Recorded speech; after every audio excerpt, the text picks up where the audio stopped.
Éco-rubrique. L'économie africaine en 5 minutes. Amis africains, bonjour.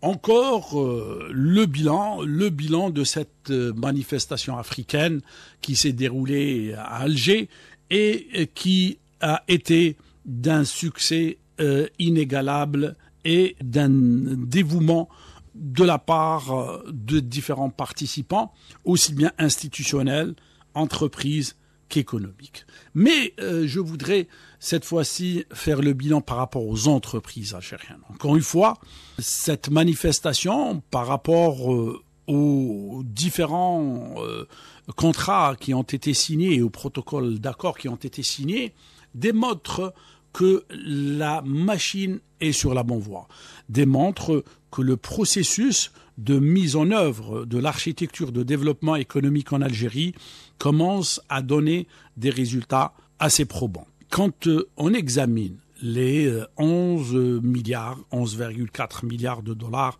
d'affaires qui ont fait l'objet de contrats durant cette manifestation pour les entreprises algériennes, bien sûr, nous constatons que les 8 secteurs qui se taillent la part du lion de ces contrats sont justement les secteurs qui ont été classés comme secteurs prioritaires par l'État dans le Code de l'investissement.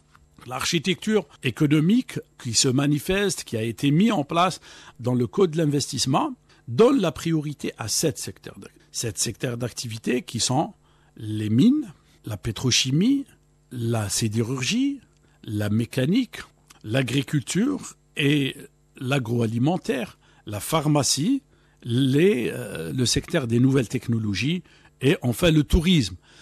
D'ailleurs, on voit d'une manière claire que même les contrats qui ont été signés se répartissent en matière d'importance selon l'ordre de priorité que je viens de citer.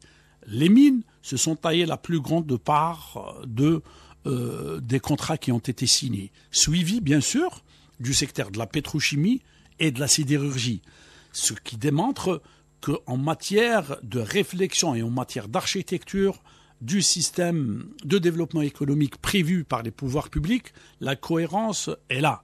Et elle commence à donner ses résultats sur le plan déjà des contrats, de l'investissement, du commerce extérieur, ce qui démontre que la dynamique des marchés est en train de prendre le relais avec l'architecture qui a été mise en place.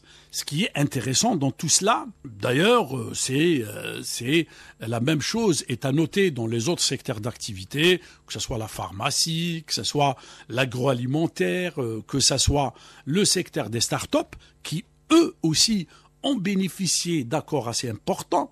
Donc, tout cela démontre qu'en matière de synergie, en matière d'articulation, la planification mise en œuvre est très cohérente. Très cohérente, ce qui se justifie sur les marchés, aussi bien à l'intérieur du pays par rapport à une dynamique de croissance qui commence à être très remarquée dans les secteurs d'activité qu'on vient de citer, mais aussi qui est attractive par rapport aux investissements étrangers, et qui est de plus en plus attractif en matière de partenariat, aussi bien en matière d'échanges commerciaux, mais aussi en matière de joint venture et d'implantation des sociétés algériennes à l'étranger. Très bonne nouvelle, donc, qui devrait inciter les pouvoirs publics à maintenir cette dynamique, voire l'accélérer. L'Algérie sera encore plus dynamique dans les prochaines années. Son économie ne pourra que profiter de cette cohérence qui a tant manqué à l'économie algérienne durant les dernières décennies.